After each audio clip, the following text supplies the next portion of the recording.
మనకి బంగ్లాదేశ్తో ఓడీస్ అలాగే T20 series జరగాల్సి ఉంది కదా. అయితే దాన్ని బీసీసీఐ పోస్ట్పోన్ చేసింది, ఇప్పుడల్లా మేము పంపించమని చెప్పి. సో దానికి రీజన్ ఏంటంటే మరి అక్కడ కొన్ని రాజకీయ అల్లర్లు ఉన్నాయి కాబట్టి మన వాళ్ళ ప్రొటెక్షన్ కూడా దృష్టిలో పెట్టుకొని మేము ఇప్పుడు పంపించాం, తర్వాత ఆడుకుందాం అని చెప్పేసి సో బీసీసీఐ అయితే ఒక డెసిషన్ తీసుకుంది. అయితే మరి రేపు సెప్టెంబర్లో మనకి ఏషియా కప్ జరగాల్సి ఉంది కదా.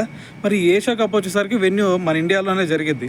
అయితే మరి దీనికి సంబంధించి కొన్ని ఇష్యూస్ ఉన్నాయన్నమాట. అదేంటంటే మరి మన ఇండియాలో జరిగితే అటువైపు నుంచి పాకిస్తాన్ ఇక్కడికి రాదు. సో మరి వెన్యూ ఇక్కడ పెట్టాలా లేదు అంటే యూఏఈలోనే పెట్టాలా అనే దాని గురించి ఇప్పుడు ఒక డిస్కషన్ జరగాలి.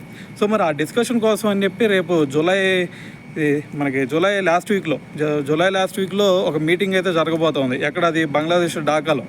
సో మరి ఆ ఢాకాలోకి మరి ఆల్రెడీ మన వాళ్ళు చెప్పేశారు, మన వాళ్ళు అలాగే శ్రీలంక కూడా, మేము ఈ మీటింగ్కి అటెండ్ అవ్వము అని చెప్పేసి. అయితే దీని గురించి పాకిస్తాన్ క్రికెట్ బోర్డుకు సంబంధించి ఒక అధికారి కూడా దీని గురించి రియాక్ట్ అయ్యాడు. ఓకే, మీరు అటెండ్ అవ్వకపోండి, నో ప్రాబ్లం, కాకపోతే వర్చువల్గా అయితే అటెండ్ అవ్వండి, కానీ ఢాకాలో మీటింగ్ మాత్రం ఖచ్చితంగా జరిగి తీరిద్ది అని చెప్పేసి ఆయన ఒక స్టేట్మెంట్ ఇచ్చాడనమాట. అయితే మరి వర్చువల్గా మన వాళ్ళు అటెండ్ అవుతారంటే ఖచ్చితంగా అటెండ్ అవ్వాలి. ఎందుకంటే మన వాళ్ళు ఆల్రెడీ ఏషియన్ క్రికెట్ కౌన్సిల్కి చెప్పారు, మాకు ఎటువంటి అభ్యంతరం లేదు, ఖచ్చితంగా ఏషియా కప్ ఆడతాం మేము అని చెప్పేసి ఆల్రెడీ చెప్పేశారు.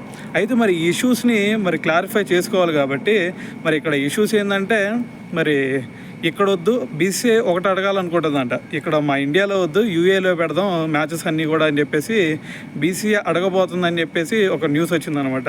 సో మరి దీని గురించి అయితే ఒక క్లారిటీ మనకి జూలై 2nd వీక్లో అయితే మరి దీని గురించి ఒక క్లారిటీ వచ్చింది. సో అప్పుడు మళ్ళీ మాట్లాడుకుందాం.